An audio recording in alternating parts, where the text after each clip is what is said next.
বর্তমানে ইন্টারনেটের যুগ, সোশ্যাল মিডিয়া মানুষের জীবনের নিত্যসঙ্গী। এখন মানুষের সামাজিক মর্যাদা নির্ধারিত হয় সামাজিক যোগাযোগ মাধ্যমে। লাইক আর কমেন্ট মানুষের আত্মস্বীকৃত আত্মমর্যাদা গড়ে তোলে। তবে এসবের ভিড়ে একেবারেই আলাদা বলিউড ডিভা ঐশ্বরিয়া রায় বচ্চন। তার মতে আত্মমর্যাদা নিজের ভেতরের বিষয়। সাবেক এই মিস ওয়ার্ল্ড জানান, তার আত্মসম্মান কোনোভাবেই সামাজিক যোগাযোগ মাধ্যমের সঙ্গে যুক্ত নয়। একটি প্রসাধনী ব্র্যান্ডের লেসেন্স অফ ওর্থ সিরিজের নতুন ভিডিওতে ঐশ্বরিয়া নিজের আত্মসম্মান নিয়ে মতামত জানিয়েছেন।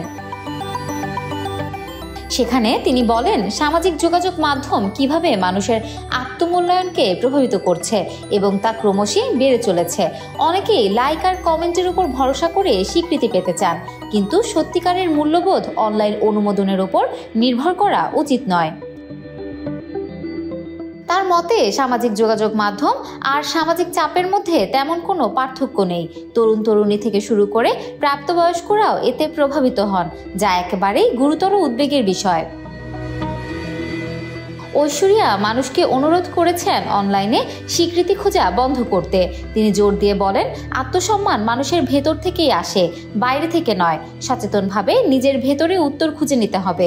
ভিডিওটির শেষে তিনি দর্শকদের আশ্বস্ত করে বলেন, তোমরা এর যোগ্য এবং তা ভেতর থেকে বিশ্বাস করতে হবে। অভিনেত্রীর এই বার্তা ভক্তদের মনে দারুণ সাড়া ফেলেছে। এক ভক্ত লিখেছেন, আমি চাই পৃথিবীর অর্ধেক মানুষও যদি তার কথাগুলো বুঝতে পারত।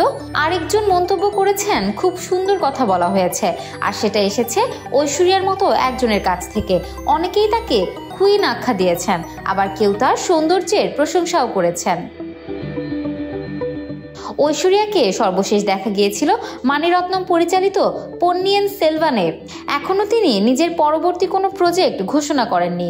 গত বছর স্বামী অভিষেক বচ্চনের সঙ্গে বিচ্ছেদের গুঞ্জন ছড়ালেও মুম্বাইয়ে মেয়েকে নিয়ে একটি বিয়ের অনুষ্ঠানে হাজির হয়ে দম্পতি সেই খবরকে ভুল প্রমাণ করেন। Desk report, campus Times.